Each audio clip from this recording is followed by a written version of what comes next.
आज आम्ही निघालो होतो माझ्या माहेरी जायचं, कारण की माझ्या चुलत बहिणीचं लग्न होतं. तिकडे आम्हाला जायचं होतं. फौजी आम्हाला सोडायला येणार होते, म्हणजे बसमध्ये बसून द्यायला येणार होते.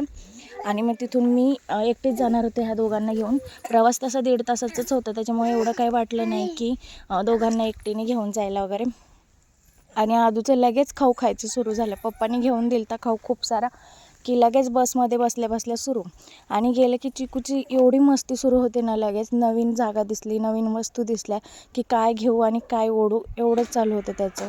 आदूचं पण मामाच्या घरी गेलं की मस्त मामाने लगेच TV लावून दिला की लगेच सोफ्यावरती पाय घेऊन मस्त TV बघत बसलो. चिकूचं पण छान बप्पा करायचं चालू होतं. एवढी मोठी तुळस दिसत होती तर बप्पा आता त्याला बप्पा बऱ्यापैकी समजायला लागलाय. त्यानंतर संध्याकाळी मी आणि मम्मी गावात गेलो होतो थोडी शॉपिंगला.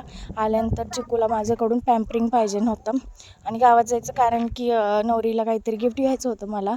आणि त्याच्यानंतर आदूला पण ही चैन केली, मागे त्यांनी हरवलेली त्याची, तर त्याला नीट समजवलं मी की लक्ष ठेवायचं, चावायची वगैरे नाही म्हणून.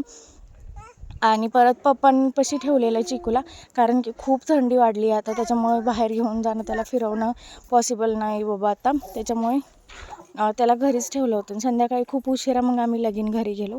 काका आला होता आमचा न्यायला. घरी पोचतोय तोपर्यंत आदूचं लगेच गाडीतून उतरून डान्स करायला सुरुवात.